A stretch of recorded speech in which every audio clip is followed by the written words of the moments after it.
Bonsoir chers téléspectateurs, bienvenue à ce nouveau numéro de Pasteur Enseigne-nous. Ce soir, nous sommes avec le pasteur Guy-Roger Moussavou Mbadinga des ADG 25 logements et il va répondre à cette question qui dit « Une sœur peut-elle devenir ancienne de l'Église ?» Et nous vous disons à tout de suite.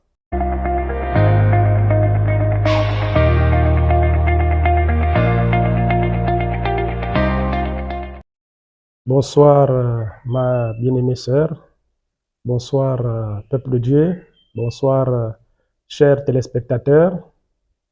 C'est toujours une joie renouvelée d'être au milieu de vous pour partager la parole de Dieu.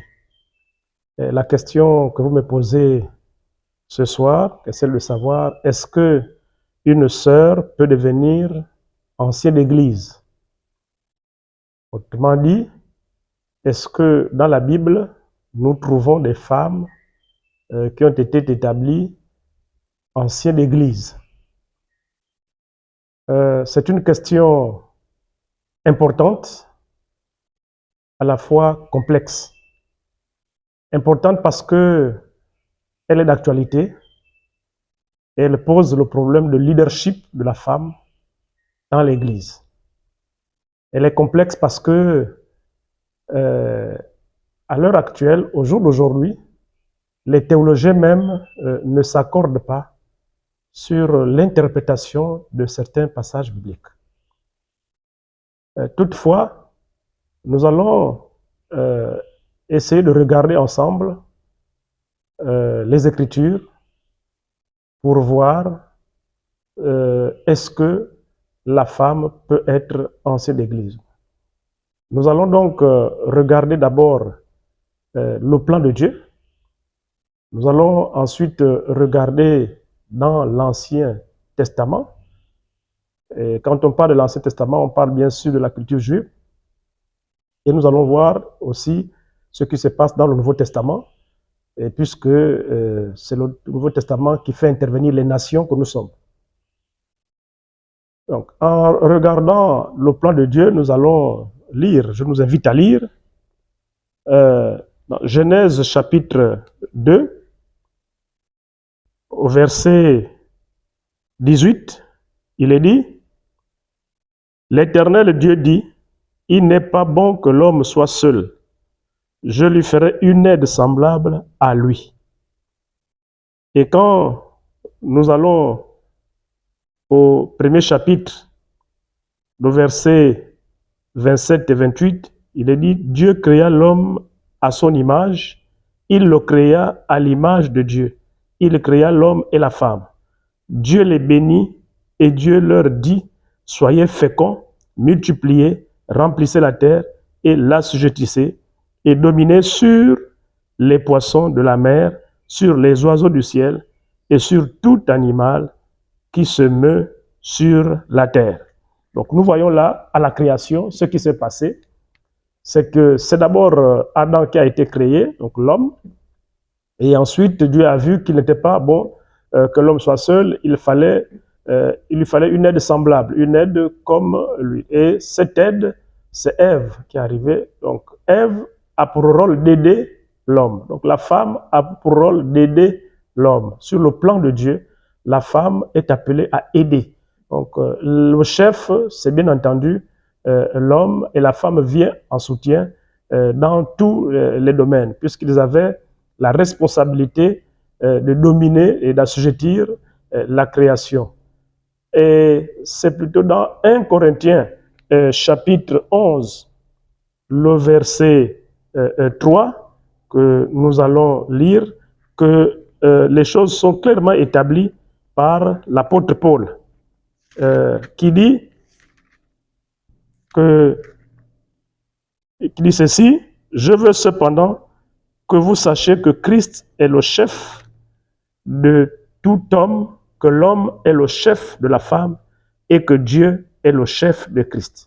Donc, les choses sont clairement établies donc dans la parole de Dieu, que l'homme est le chef de la femme et que la femme a pour rôle d'aider l'homme dans ses tâches, dans tout ce qu'elle a à faire. Donc, ça, c'est dans le plan divin. Maintenant, quand on vient dans l'Ancien Testament, dans la culture, dans la tradition juive, dans la coutume juive, nous voyons également cette hiérarchie qui est respectée par la coutume juive. Nous pouvons déjà lire dans l'Exode, dans le livre d'Exode, Exode chapitre 18, nous allons voir la première fois l'établissement des anciens. Donc c'est Exode chapitre 18. Nous allons lire du verset 19 jusqu'au verset 24 pour mieux comprendre. Maintenant écoute ma voix, je vais te donner un conseil et que Dieu soit avec toi, sois l'interprète du peuple auprès de Dieu et porte les affaires devant Dieu. Enseigne-leur les ordonnances et les lois et fais-leur connaître le chemin qu'ils doivent suivre et ce qu'ils doivent faire. Choisis parmi tout le peuple des hommes capables, craignant Dieu, des hommes intègres, ennemis de la cupidité, établis-les sur eux comme chefs de 1000, chefs de 100, chefs de 50 et chefs de 10. Qu'ils jugent le peuple en tout temps, qu'ils portent devant toi toutes les affaires importantes et qu'ils prononcent eux-mêmes sur les petites causes. Allège ta charge et qu'ils la portent avec toi. Si tu fais cela et que Dieu te donne des ordres, tu pourras y suffire et tout ce peuple parviendra heureusement à sa destination. Moïse écouta la voix de son beau-père et il fit tout ce qu'il avait dit. Alors, nous regardons ici, lorsque Jéthro, le beau-père de Moïse, va lui donner le conseil d'établir des chefs, au lieu de juger seul le peuple, au lieu de trancher les affaires du peuple seul, Moïse va choisir les hommes. Et c'est ce que le conseil va lui dire. Il dit ici, au verset 21, choisis parmi tout le peuple des hommes capables. Donc, il n'y a pas ici de femmes. C'est des hommes capables de t'aider dans ce travail, dans le jugement du peuple. Alors, au départ, donc, dans l'Ancien Testament, il n'y a pas, bien entendu, des femmes. Ce sont des hommes qui étaient établis pour, bien sûr, diriger, pour aider le leader à travailler. Alors, nous voyons là que donc les Juifs étaient en accord avec la volonté de Dieu. Les Juifs, bien entendu, c'est le peuple de Dieu, donc ils agissaient conformément à la hiérarchie que Dieu avait établie. Ça, c'est dans l'Ancien Testament. Nous voyons d'abord plus loin aussi, dans le livre de Nombres, quand Dieu lui-même va demander à Moïse d'établir 70 anciens, il va parler des hommes, bien sûr, donc c'est Nombre 11. Nous allons rapidement lire dans Nombre, le chapitre 11, nous allons lire le verset 16 à 17.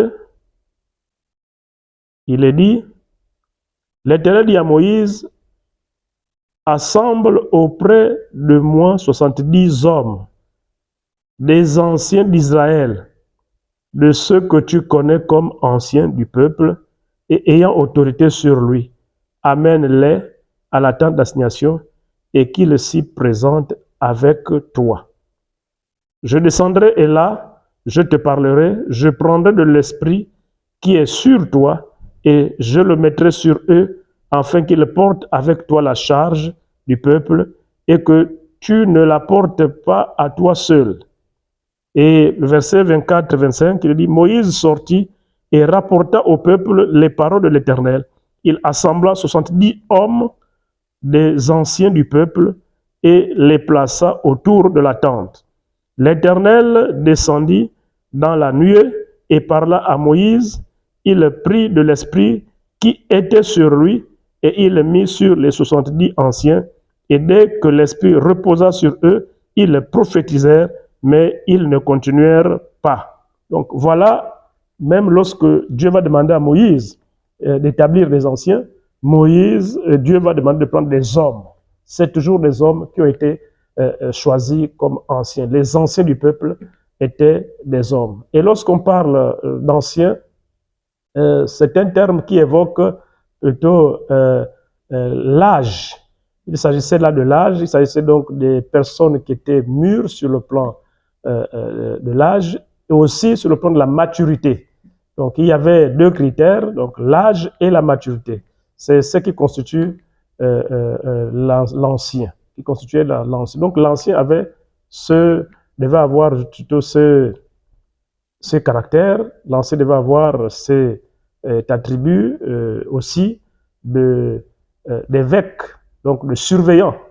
Le surveillant, bien entendu, à cause de l'autorité qu'il devait avoir. Donc, vous voyez que dans l'Ancien Testament, là, on ne parle pas des anciens femmes en tant que telles.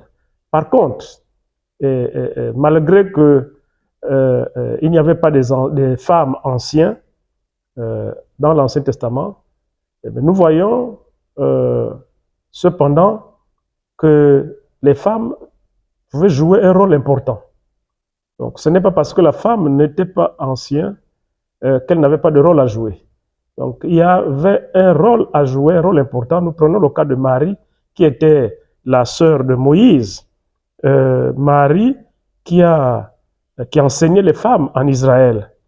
C'est des passages qu'on peut lire, Exode 2, verset 7. Nous voyons également Exode 7, le verset 7.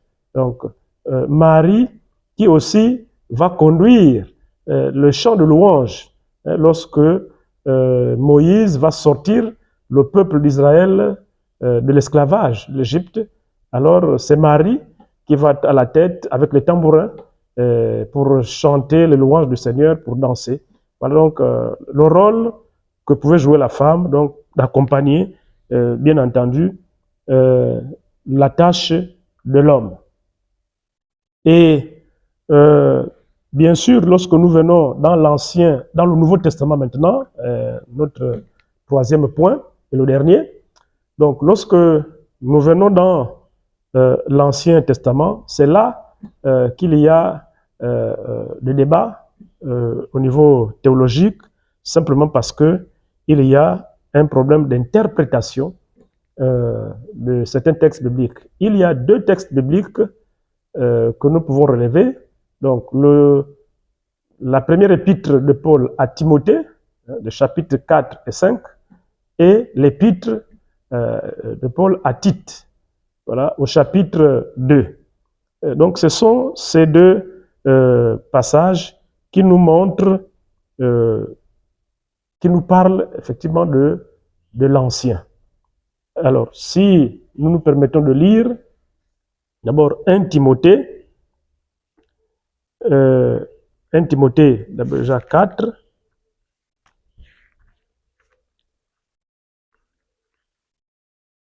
Alors, dans 1 Timothée,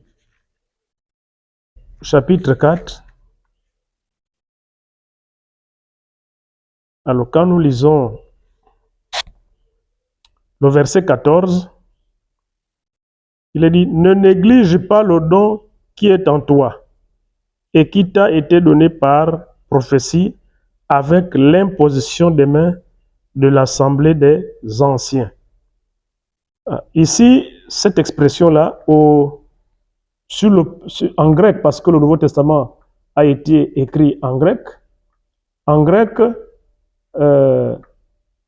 il est parlé de presbyterius, donc c'est le pluriel. Voilà pourquoi on parle de l'assemblée des anciens. Donc il y avait plusieurs assemblées. Et dans ce terme, certains théologiens disent que ce terme peut englober à la fois le féminin, à la fois le masculin. Donc les femmes pouvaient être anciens comme les hommes parce que c'est le pluriel. Généralement, lorsque le pluriel est composé des femmes et des hommes, c'est souvent le masculin qui prédomine. Donc, ce passage n'est pas tellement clair, mais lorsque nous Nous allons lire dans le chapitre 5, au premier verset, il est dit « Ne réprimande pas rudement le vieillard, mais exhorte-le comme un père, exhorte les jeunes gens comme des frères. » Ici, il est parlé de vieillard. Ah, c'est au niveau de la version Louis II et en français. Mais quand nous regardons ce terme, en grec, c'est le même terme. Là, il est parlé de presbyteros. Donc, le masculin vieillard, c'est presbyteros. Vous voyez que en grec, c'est le même terme. Donc, le même terme qui va désigner vieillard, c'est le même terme qui désigne ancien. Et nous allons voir au verset 2 qui suit, c'est le même terme qui va désigner les femmes âgées. Au verset 2, il est dit, les femmes âgées comme des mères, celles qui sont jeunes comme des sœurs en toute pureté. Et c'est là qu'il y a un problème parce que c'est le même terme qui est utilisé, bien entendu, cette fois-ci au féminin, parce que chez la femme, en grec, on va dire presbyteras, parce que c'est ce qui est écrit. Alors, c'est le même terme qui est utilisé. Et donc, si on doit parler d'ancien, et comme un ancien, c'est celui qui a un peu beaucoup d'années, qui a un certain âge, et puis qui a une certaine maturité.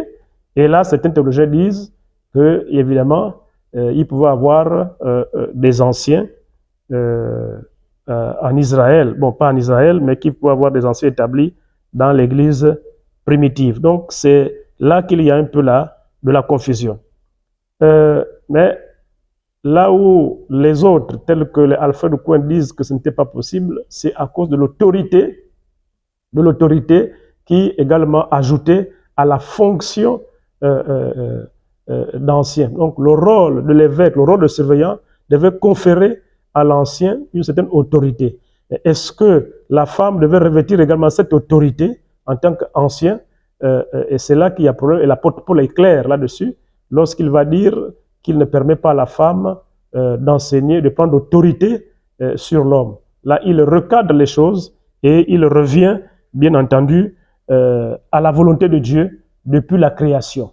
Donc, lorsque nous examinons de près ces différentes versions, ces différentes approches, nous nous rendons compte qu'en fait, la femme ne peut pas être ancien dans le sens où elle doit seconder le pasteur, dans le sens où elle doit être évêque pour surveiller, donc pour prendre autorité sur les hommes.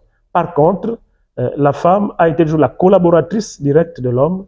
Donc la femme peut et est souvent femme âgée, elle est à femme âgée, elle peut être la femme âgée, comme on les appelle, comme nous avons lu, femme âgée dans ce sens où elle peut enseigner, bien sûr, les autres femmes. C'est ce qui se passait, bien entendu, dans l'Église primitive. Lorsque nous lisons ce texte de Tite, comme nous l'avons dit, quand nous lisons Tite chapitre 2, nous allons lire. Donc, Tite au chapitre 2, à partir du verset 3, dit ceci, dit que les femmes âgées doivent aussi avoir l'extérieur qui convient à la sainteté, n'être ni médisantes, ni adonnées au vin, qu'elles doivent donner de bonnes instructions, dans le but d'apprendre aux jeunes femmes à aimer leur mari et leurs enfants, à être retenues, chastes, occupées aux soins domestiques, bonnes, soumises à leur mari, afin que la parole de Dieu ne soit pas blasphémée. Donc voilà le rôle de la femme âgée dans l'Église. Donc l'apôtre Paul l'établit bien. C'est son rôle, c'est de s'occuper des jeunes femmes dans l'Église. Et c'est en ce sens qu'elle joue un peu le rôle d'ancien, mais un rôle d'ancien qui n'est pas répandu pour tout le peuple de Dieu, mais un rôle d'ancien qui se limite aux femmes, aux jeunes femmes. Donc, elle peut jouer le rôle d'ancien, mais qu'avec les jeunes femmes, pas dans toute l'Église. Parce qu'elle peut prendre l'autorité sur les femmes comme elle, mais elle ne peut pas prendre l'autorité sur l'homme. Donc, voilà un peu ce que nous pouvons dire pour répondre à cette question, si la femme peut devenir ancien d'Église. Les Écritures ne nous montrent pas clairement que la femme est devenue ancien d'Église, ni dans l'Ancien Testament, ni dans l'Église primitive. Et aujourd'hui, on parle de l'émancipation de la femme, on parle de l'occupation de certains postes par la femme, mais si nous voulons rester dans la volonté de Dieu, et depuis la création, nous devons comprendre que la femme doit occuper la place que Dieu lui a confiée, celle d'aider l'homme, et c'est dans tous les domaines, et même dans l'Église actuelle, la femme doit être à côté de son mari pour s'occuper des jeunes sœurs, pour les former, pour enseigner.